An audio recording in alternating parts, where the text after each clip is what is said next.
எங்கடா போறோம்? சும்மா பீச்சு தான்டா. அது என்ன மூஞ்சி ஆரி படம் வச்சிருக்க சொல்ற? உனக்கு என்ன கல்யாணம் பண்ண போற? வேலைக்கு போற? ஏன்டா நீ வேலை வாழ்க்கையே வெறுப்பாரு. இவனுக்கு கூட 10,000 வச்சா என்னையே பார்த்து முடியாது. ஏதாவது கல்யாணம் வாழ்க்கை. நீயே இப்படி சொன்னா அப்ப நான் என்னடா பண்ணிட்டேன்? ஆமா, நீ தான் முடிச்சு ஒரு வருஷம் ஆகுது. எங்க வேலைக்கு போறியா?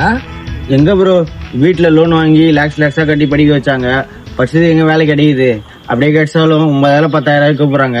படிச்ச வேலைக்கு போனா அந்த கடை நேரத்துல என் வாழ்க்கையே எழுதிடும் போல. கரெக்ட் தான் ப்ரோ. சின்ன வயசுல வீட்டோட சொன்னா வருதா மாடு வாங்கி தரேன் சொல்லுவாங்கல்ல, அப்புறம் பேச்சு கேட்டுக்கலாம் ப்ரோ. நேற்று பெரிய பிசினஸ் மேனா இருக்கலாம் ப்ரோ. அப்போ புரியல, இப்ப புரியுது. அதுதான் ப்ரோ.